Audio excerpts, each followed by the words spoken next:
Graça e a paz, irmãos. Eu convido você a abrir a sua Bíblia aqui no livro de Tiago, na carta de Tiago, no capítulo 5.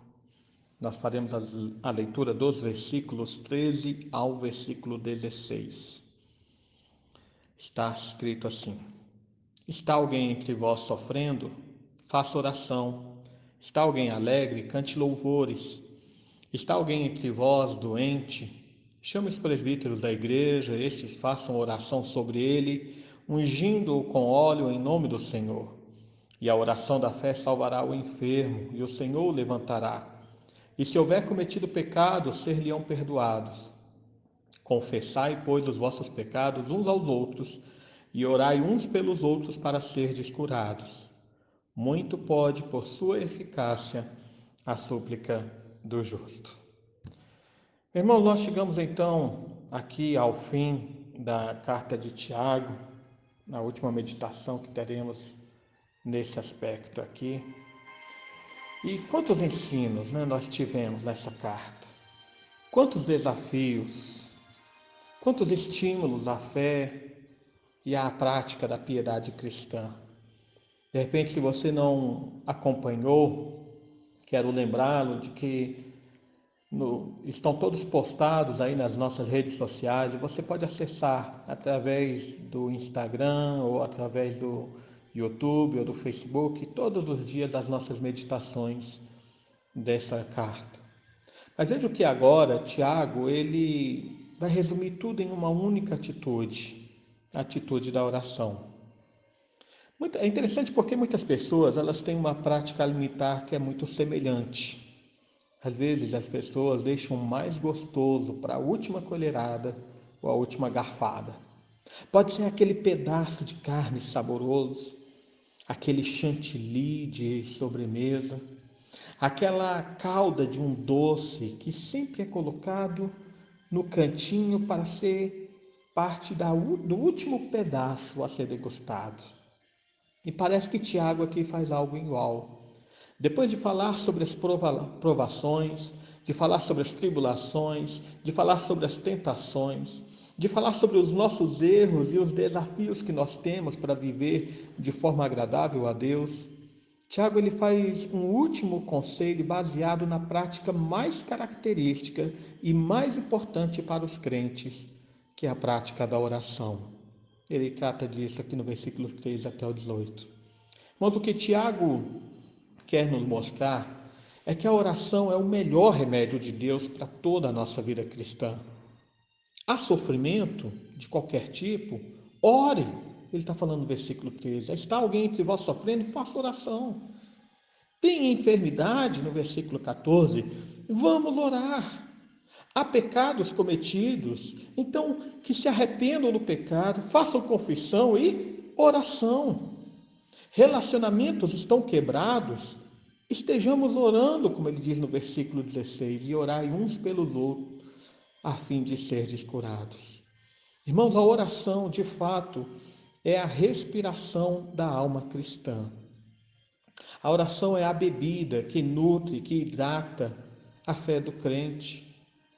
O exemplo que Tiago faz de Elias aqui no versículo 17 e 18, ao falar que Elias era um homem semelhante a nós, sujeito aos mesmos sentimentos, e orou com instância, e Deus o ouviu por 3 anos, por 3 anos e 6 meses não choveu. Esse exemplo que Tiago fala de Elias é um estímulo para dizer ele era semelhante a nós. O grande profeta Elias, um homem ouvido por Deus em suas orações, um homem que fez a chuva parar por 3 anos e meio e que orou novamente e a chuva voltou. Um homem que, ao orar, fez com que fogo descesse do céu para consumir o holocausto. Tiago fala, em nada era diferente de nós. Nós podemos orar como Elias orou, nós podemos nos apropriar dos recursos da oração como Elias se apropriou. O Senhor Jesus também nos ensinou a vigiar e a orar, para que não entremos em tentação. E é importante perceber que ele nos deu o seu exemplo de que a oração é uma prática do próprio Filho de Deus. Pessoas pequenas como nós podem orar. Gigantes da fé viviam em oração. Os filhos de Deus exerciam oração. Veja, irmãos, que a oração não discrimina ninguém. A oração é acessível a todos os crentes.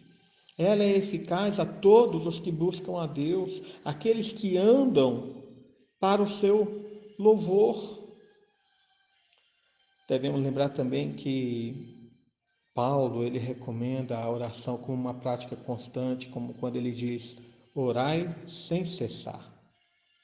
Bom, perceba aqui também, no capítulo 4 de Tiago, nós mencionamos sobre a oração, quando ele havia dito que há algumas orações que não são respondidas por causa dos pedidos que são egoístas. Pedi e não recebeis, porque pedis mal, para esbanjares em vossos prazeres. Está lá no 4:3. Mas aqui, em nosso versículo 16, no final, ele ensina que a oração do justo é eficaz. Muito pode, por sua eficácia, a súplica do justo. Isso porque, irmãos, ela tem como objetivo a restauração do próximo. Porque a oração do justo é eficaz porque objetiva o benefício do nosso irmão e principalmente objetiva a glória de Deus. Há um pastor que nos ensina a oração falando que a oração ela nos lembra que nós não estamos no controle das coisas, mas nós podemos estar perto daquele que está no controle.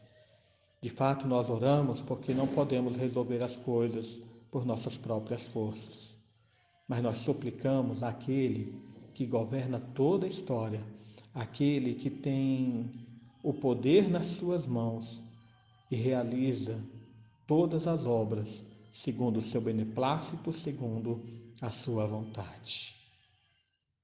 Orai uns pelos outros para serdes curados.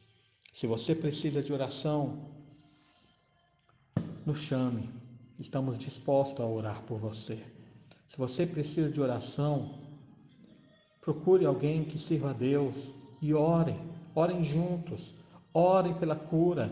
Orem pela resposta de Deus diante do sofrimento. Orem pela resposta de Deus diante da reconciliação necessária. Porque, como Tiago fala, muito pode, por sua eficácia, a súplica do justo. Que Deus nos abençoe. Oremos nesse momento. Pai amado, mais uma vez nos colocamos diante de Ti e agradecemos por Tua obra em nossa vida. Te agradecemos, ó Pai, porque em nossa fraqueza Tu providenciaste um recurso tão rico, tão vívido, tão fortalecedor como a oração. Portanto, pedimos, Senhor, que fortaleça a nossa fé, que faça com que a nossa oração, Senhor, possa chegar ao seu trono de forma viva, de forma verdadeira, de forma, Senhor, cheia da sua glória, e que pela intercessão do teu Espírito Santo nós andemos de forma digna do teu evangelho. Ajuda-nos, Senhor, a viver de forma coerente para o teu louvor. É o que nós pedimos, diante da intercessão do teu Filho Jesus por nós. Amém.